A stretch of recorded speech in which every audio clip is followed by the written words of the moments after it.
जो कोई सतगुरु वचन पर राखे दृढ़ विश्वास, परम शांति सुख को लहे, लगे नहीं यम त्रास। दूर किया क्षण एक में भ्रम मोह अज्ञान, दुविधा डोरी काट दी सतगुर संत सुजान।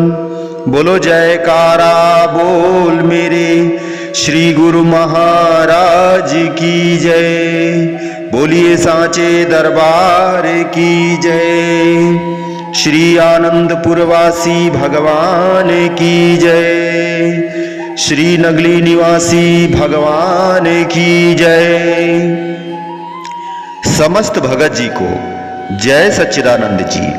भगत जी इस चैनल को सब्सक्राइब कीजिए, वीडियो को लाइक कीजिए और वीडियो को ज्यादा से ज्यादा शेयर कीजिए, ताकि यह भक्तिमय सत्संग आप सभी गुरुमुख जन तक पहुंच सके और आप सभी लोग भी पुण्य के भागी बन सके। जय सच्चिदानंद भगत जी। श्री अमर ज्योति के दर्शन अर्थात सद्गुरु दीन दयाल के अमर ज्योति के दर्शन। अमर ज्योति उसी को दिखाई देती है जो सद्गुरु दीन दयाल पर सच्चा प्रीत रखता है, जो बहुत ही भाग्यशाली होता है, उसे ही अमर ज्योति के दर्शन होते हैं। मिलिट्री ऑफिस जो खिड़की में से झांक कर बाहर की ओर देख रहा था, उसकी दृष्टि आप पर पड़ी। आपके पीछे एक अद्भुत दिव्य प्रकाश को देखकर यह झटपट उठा और सबको एक ओर करते हुए आपको बाजू से पकड़कर अंदर डिब्बे में ले आया और सम्मान सहित अपने पास ही सीट पर बिठा लिया। आपसे उसने भक्ति के विषय में जानने की इच्छा प्रकट की। आपने गुरु भक्ति के उच्च उद्देश्य से मानुष जन्म को कृतार्थ करने का पथ दर्शाया। इसके साथ ही श्री आनंदपुर की महिमा सुनाई।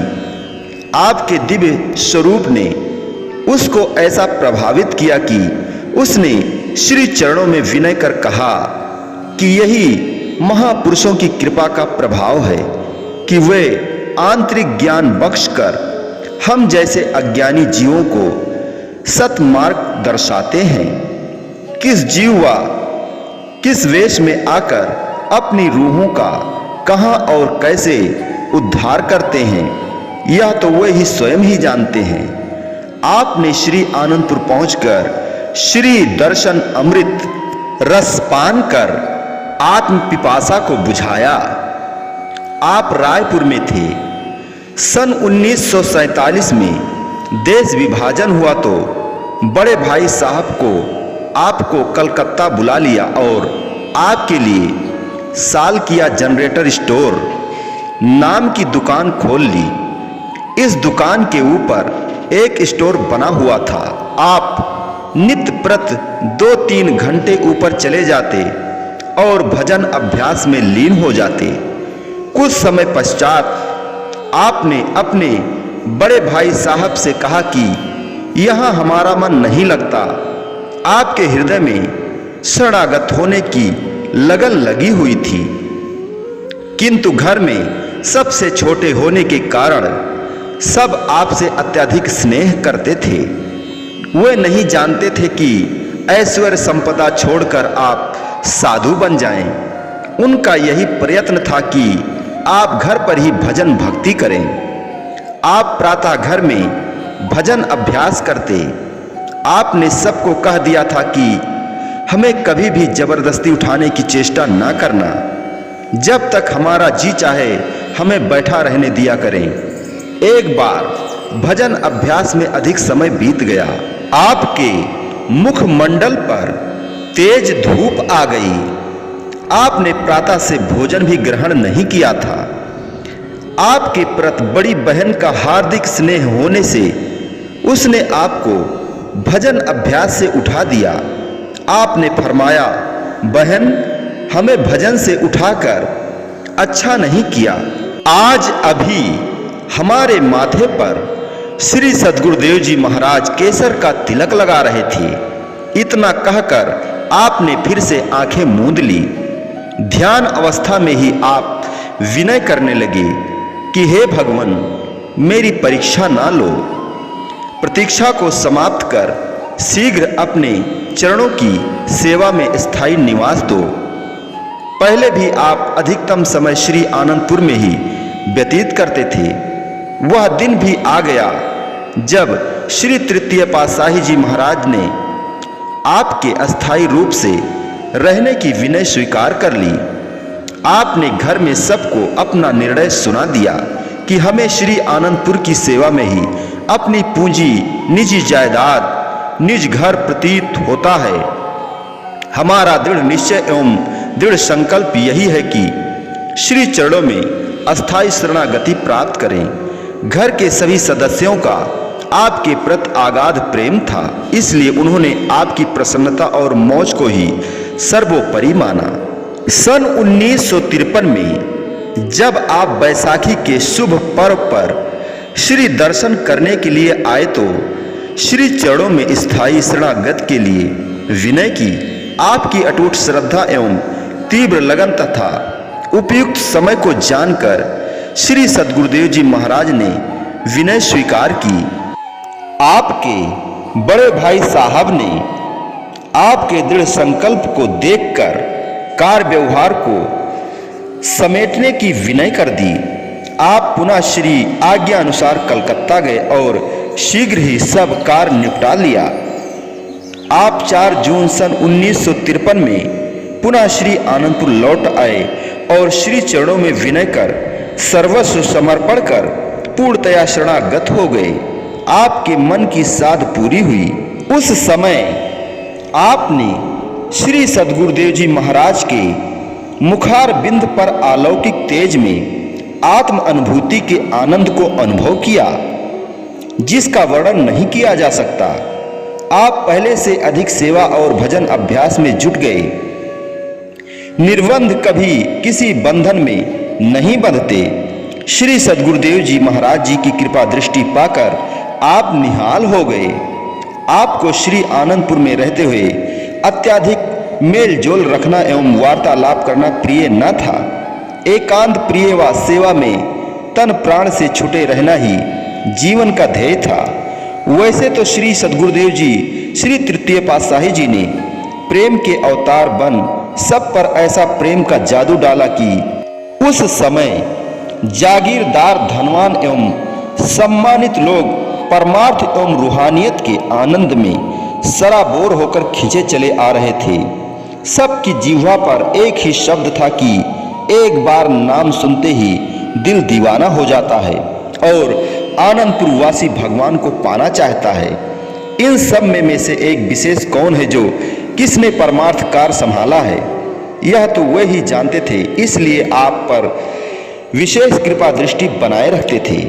एक बार महात्मा सद्गुरु सेवानंद जी श्रीमान जी ने महात्मा योगानंद जी से कहा, महात्मा जी, हम आपसे एक बात पूछना चाहते हैं कि जब भी यह भक्त श्री राम प्रकाश जी श्री सद्गुरुदेव जी महाराज के सामने आते हैं तो श्री गुरु महाराज जी के मुखार बिंद पर दिव्य ज्योति और मुस्कान आ जाती है। इनमें क्या विशेषता है?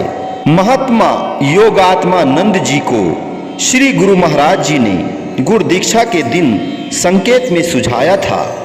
गुप्त रहस्यों को समय से पूर्व प्रकट करना संत जन उचित नहीं समझते।